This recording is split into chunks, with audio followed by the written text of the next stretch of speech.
ఒక సాధారణ వ్యక్తి పెయింటింగ్స్ అమ్ముతూ చిన్న చిన్న ఇరుకైన గదుల్లో ఉంటూ జీవనాన్ని కొనసాగించిన వాడు.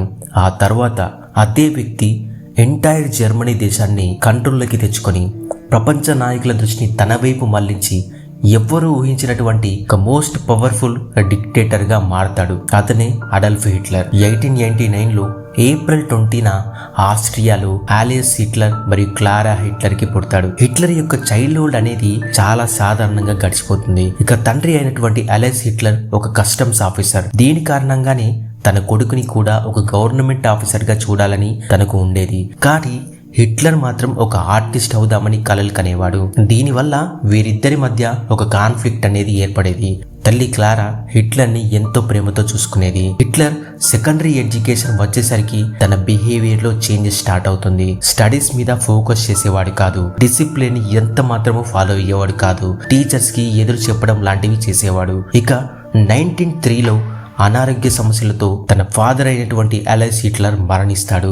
దీనితో హిట్లర్ కి అడ్డు చెప్పేవారు ఎవరు ఉండరు. హిట్లర్ తన యొక్క ఆర్ట్ కెరీర్ పైన ఫోకస్ చేస్తాడు. 1907లో వియన్నా ఆర్ట్ అకాడమీలో జాయిన్ అవ్వడానికి ఎంట్రన్స్ ఎగ్జామ్ అటెంప్ట్ చేస్తాడు. కానీ అందులో ఫెయిల్ అవుతాడు. ఇక అదే సంవత్సరం హిట్లర్ యొక్క మదర్ అయినటువంటి క్లారా హిట్లర్ మరణిస్తుంది. హిట్లర్ కి తన తల్లి అంటే చాలా ఇష్టం. కెరీర్ ఫెయిల్ అవ్వడం, తన తల్లి యొక్క మరణం హిట్లర్ ని ఎమోషనల్ గా డిస్టర్బ్ చేస్తుంది. ఇక ఆ తర్వాత తన పరిస్థితి దారుణంగా మారిందని చెప్పుకోవచ్చు. చిన్న చిన్న వీధుల్లో పెయింటింగ్స్ వేస్తూ వాటిని అమ్మగా వచ్చిన డబ్బులతో బ్రతికేవాడు. షెల్టర్ కోసం చిన్న చిన్న రెంటెడ్ హౌస్ లో ఉండేవాడు. హిట్లర్ ఎక్కువగా కేవ్స్ లలో, లైబ్రరీస్ లో, పబ్లిక్ రీడింగ్ రూమ్స్ లలో గడిపేవాడు. తనకి న్యూస్ పేపర్ రీడింగ్ అలవాటు ఉండేది. జర్మనీ హిస్టరీ పైన, పాలిటిక్స్ పైన ఎక్కువగా ఫోకస్ పెట్టేవాడు. ఆ కాలంలో న్యూస్ పేపర్ అనేది మెయిన్ సోర్స్ ఆఫ్ ఇన్ఫర్మేషన్ గా ఉండేది. ఆ టైంలో వియన్నా మేయర్ అయినటువంటి కార్ల్ లూయిగర్ స్పీచ్ ని ఎక్కువగా వినేవాడు. తన పొలిటిక్ టెక్నిక్ ని అబ్జర్వ్ చేసేవాడు. 1913లో హిట్లర్ కి 24 ఇయర్స్ వచ్చేసరికి జర్మనీలోని మ్యూనిక్ కి మూవ్ అవుతాడు. దీనికి కారణం ఆస్ట్రియాలో ప్రతి ఒక్క యంగ్ మెన్ సోల్జర్ గా ఉండాలనే ప్రత్యేక రూల్ ఉండేది. హిట్లర్ కి ఆస్ట్రియన్ ఆర్మీలో జాయిన్ అవ్వడం ఎంత మాత్రమూ ఇష్టం ఉండేది కాదు. ఎందుకంటే హిట్లర్ తనని జర్మనీ నేషనలిస్ట్ గానే భావించుకునేవాడు. జర్మనీకి మాత్రమే సేవ చేయాలని అనుకునేవాడు. ఇక 1914లో మొదటి ప్రపంచ యుద్ధం స్టార్ట్ అవుతుంది. ఆ టైంకి హిట్లర్ జర్మనీలోని మ్యూనిక్ లో ఉంటాడు. జర్మనీ మరింత సోల్జర్స్ ని రిక్రూట్ చేసుకోవడం స్టార్ట్ చేస్తుంది. హిట్లర్ స్వయంగా ముందుకు వచ్చి బెవేరియన్ రిక్రూట్మెంట్ ఆఫీసులో వాలంటరీగా రిక్వెస్ట్ సబ్మిట్ చేస్తాడు. రిక్వెస్ట్ యాక్సెప్ట్ చేసినటువంటి జర్మనీ ఆ తర్వాత హిట్లర్ కి కొన్ని వారాలు ట్రైనింగ్ ఇచ్చి 16th Bavarian reserve infantry regiment లోకి పంపుతుంది. ఆ తర్వాత అతన్ని డిస్పాచ్ రన్నర్ గా నియమిస్తుంది. ఆ రోజుల్లో రేడియోస్ గానీ ఫోన్స్ గానీ లిమిటెడ్ గా ఉండేవి. ఉన్నా వాటిని క్యారీ చేయలేని పరిస్థితి. దానివల్ల ఆర్డర్స్ ని, మెసేజెస్ ని హెడ్ క్వార్టర్స్ నుంచి ట్రెంచెస్ కి పేపర్స్ ద్వారా పంపాల్సి వచ్చేది. దానికి డిస్పాచ్ రన్నర్ అనేవాడు అవసరం పడతాడు. ఇది చాలా రిస్కీ జాబ్ అని చెప్పుకోవచ్చు. ఎందుకంటే వార్ లో ఫైరింగ్ షాట్స్ ని తప్పించుకొని చాలా జాగ్రత్తగా వెళ్లాల్సిన రూల్ అది. 1916లో బ్యాటిల్ ఆఫ్ సొమేలో ఒక షెల్ ఎక్స్ప్లోజన్ కారణంగా హిట్లర్ యొక్క లెగ్ ఇంజురీ అవుతుంది. ఆ తర్వాత హిట్లర్ ట్రీట్మెంట్ తీసుకొని మళ్ళీ వార్లో జాయిన్ అవుతాడు. మళ్ళీ 1918లో ఒక మస్టర్డ్ గ్యాస్ అటాక్ కారణంగా హిట్లర్ కి టెంపరరీ బ్లైండ్నెస్ వస్తుంది. అతన్ని హాస్పిటల్ కి తరలిస్తారు. అక్కడ ట్రీట్మెంట్ తీసుకుంటున్న సమయంలోనే జర్మనీ ఓడిపోయిందనే న్యూస్ వింటాడు హిట్లర్. ఇది హిట్లర్ కి ఎమోషనల్ షాక్ ని ఇస్తుంది. మొదటి ప్రపంచ యుద్ధం ముగుస్తుంది. జర్మనీ ఓడిపోవడానికి కారణం ఇంటర్నల్ పాలిటిక్స్ అని బలంగా నమ్మేవాడు. ఇక హిట్లర్ హాస్పిటల్ నుంచి డిశ్చార్జ్ అయ్యాక మునిచ్ కి తిరిగి వస్తాడు. జర్మనీ తన యొక్క ఆర్మీని వెంటనే డీమొబిలైజ్ చేయదు. ఇంటర్నల్ ఆర్డర్స్ ని మెయింటైన్ చేయడానికి సోల్జర్స్ ని వాడుకుంటుంది. హిట్లర్ కి చిన్న చిన్న డ్యూటీస్ వేసేవారు. Guard duty, messenger work, politics observation duties లాంటివి. అలా ఒక రోజు మిలిటరీ అఫీషియల్స్ హిట్లర్ ని పాలిటిక్స్ మీటింగ్ ని అబ్జర్వ్ చేయడానికి పంపిస్తుంది. అలా జర్మనీ వర్కర్స్ పార్టీ యొక్క మీటింగ్ కి వెళ్తాడు హిట్లర్. ఆ మీటింగ్ లో ఒకరు జర్మనీ డివిజన్ గురించి మాట్లాడతారు. దాన్ని ఆర్గ్యూ చేస్తూ హిట్లర్ యూనిటీ గురించి మాట్లాడుతూ స్పీచ్ ఇస్తాడు. దాన్ని గమనించిన డ్రిక్స్లర్ అనే వ్యక్తి అతని యొక్క స్పీచ్ కి ఇంప్రెస్ అవుతాడు.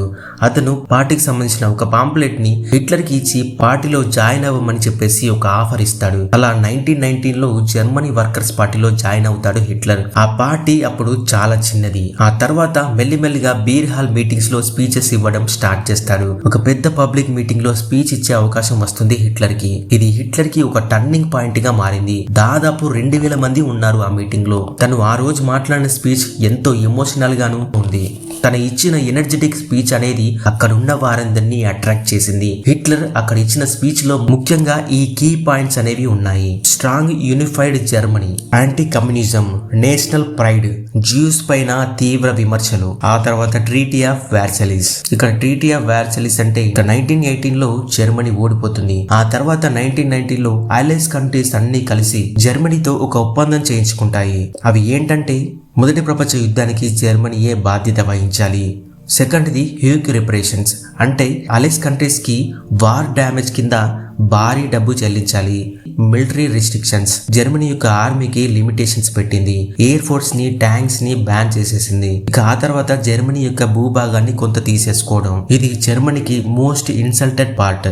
ఇక హిట్లర్ ఈ స్పీచ్ తర్వాత జర్మనీ వర్కర్స్ పార్టీ యొక్క పేరుని నేషనల్ సోషలిస్ట్ జర్మన్ వర్కర్స్ పార్టీగా మార్చాడు, అంటే షార్ట్ గా నాజీ పార్టీ. ఇక 1921లో ఆ పార్టీ పైన పూర్తి కంట్రోల్ ని తెచ్చుకొని పార్టీకి లీడర్ అవుతారు హిట్లర్. ఇక అదే సంవత్సరం హిట్లర్ ఒక పారామిలిటరీ గ్రూప్ ని రెడీ చేస్తాడు. వీరి యొక్క ముఖ్య ఉద్దేశం నాజీ పార్టీ మీటింగ్స్ ని ప్రొటెక్ట్ చేయడం, అపోజిషన్ పార్టీ యొక్క మీటింగ్స్ ని డిస్టర్బ్ చేయడం, నాజీ పార్టీ ర్యాలీస్ కండక్ట్ చేసినప్పుడు డిసిప్లిన్ మెయింటైన్ చేయడం. ఇది నాజీ పార్టీకి స్ట్రీట్ ప్రెజెన్స్ ని ఇస్తుంది. 1920 నుంచి 1923 వరకు పార్టీ యొక్క మెంబర్షిప్ కౌంట్ అనేది పెరిగింది. ఇక 1923లో జర్మనీలో ఎకనామికల్ క్రైసిస్, హైపర్ ఇన్ఫ్లమేషన్ ఏర్పడింది. జనాలు ఒక బ్రెడ్ కొనడానికి ఒక బండిలో డబ్బులను తీసుకెళ్లేవారు. దీన్ని బట్టి దేశ పరిస్థితి ఎంత దారుణంగా మారిందో అర్థం చేసుకోవచ్చు. దీనిని హిట్లర్ తన స్పీచ్ లో యూజ్ చేశాడు. ఇది నాజీ పార్టీకి చాలా ప్లస్ అయిందని చెప్పుకోవచ్చు. హిట్లర్ ఇదే రైట్ టైం అనుకున్నాడు.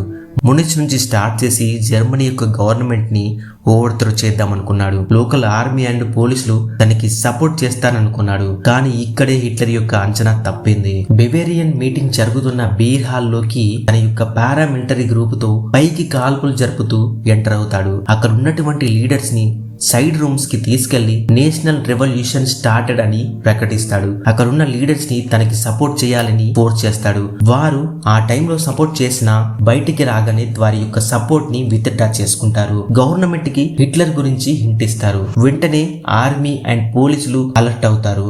1923 9th నవంబర్న హిట్లర్ 2000 మందికి పైగా సపోర్టర్స్ తో మార్చ్ స్టార్ట్ చేస్తాడు. హిట్లర్ యొక్క పారామిలిటరీ గ్రూప్ కూడా అందులో పాల్గొంటుంది. కానీ హిట్లర్ యొక్క ప్లాన్ ఫెయిల్ అవుతుంది. అక్కడ ఉన్నటువంటి పోలీసులు నాజీ మీద కాల్పులు జరుపుతారు. అందులో 4 పోలీసులు, 16 మంది నాజీలు చనిపోతారు. హిట్లర్ కింద పడిపోతాడు. తన యొక్క షోల్డర్ డిస్లోకేట్ అవుతుంది. అయినా కూడా హిట్లర్ అక్కడ నుంచి తప్పించుకొని ఒక సపోర్టర్ యొక్క హౌస్ లో హైడ్ అవుతాడు. ఆ తర్వాత నవంబర్ 11న హిట్లర్ ని పోలీసులు అరెస్ట్ చేస్తారు. తన పైన దేశద్రోహి కింద కేసు ఫైల్ చేస్తారు. ఆ తర్వాత హిట్లర్ ని కోర్టుకు తరలిస్తారు. హిట్లర్ కోర్టుని ప్రొపగండా స్టేజ్ గా వాడుకుంటాడు. దీనితో హిట్లర్ కి 5 సంవత్సరాల జైలు శిక్ష మాత్రమే పడుతుంది. కానీ అతను 9 నెలలకే జైలు నుండి రిలీజ్ అవుతాడు. ఈ 9 నెలలు హిట్లర్ కి జర్మనీని ఎలా టేక్ ఓవర్ చేసుకోవాలి అనే ప్లానింగ్ కి టైం దొరికింది. అలా జైల్లో ఉండగానే హిట్లర్ ఒక బుక్ రాస్తాడు. అదే మై స్ట్రగుల్స్. హిట్లర్ యొక్క అరెస్టు అతనికి పబ్లిసిటీని తెచ్చిపెట్టింది. ఈసారి హిట్లర్ లీగల్ గా జర్మనీని కంట్రోల్లోకి తెచ్చుకుందాం అనుకుంటాడు. నాజీ పార్టీకి భారీగా ఫండ్స్ రావడం మొదలవుతుంది. దీంతో పార్టీని మరింత ఎక్స్పెండ్ చేయడం స్టార్ట్ చేస్తాడు. హిట్లర్ యొక్క స్పీచెస్ యూత్ ని ఎక్కువగా అట్రాక్ట్ చేసేవి. భారీ ర్యాలీని నిర్వహించేవాడు. ప్రజలు గవర్నమెంట్ మీద నమ్మకం కోల్పోతున్న టైం అది. 1930లో ఎలక్షన్స్ లో నాజీ జర్మనీలో సెకండ్ లార్జెస్ట్ పార్టీగా నిలిచింది. అయినా కూడా హిట్లర్ ప్రెసిడెంట్ గా ఎలక్ట్ అవ్వలేదు. కానీ మిలియన్స్ ఆఫ్ ఓట్స్ ని గెలుచుకుంటాడు హిట్లర్. ఇది హిట్లర్ కి ఒక ఫేమస్ పొలిటీషియన్ గా పాపులారిటీని తెచ్చిపెడుతుంది. మళ్ళీ 1932లో ఎలక్షన్స్ లో లార్జెస్ట్ పార్టీగా నాజీ నిలుస్తుంది. కానీ గవర్నమెంట్ ని పూర్తిగా కంట్రోల్లోకి తెచ్చుకునే పవర్ ఇంకా రాలేదు. ప్రెసిడెంట్ గా పాల్ వన్ ఉంటాడు.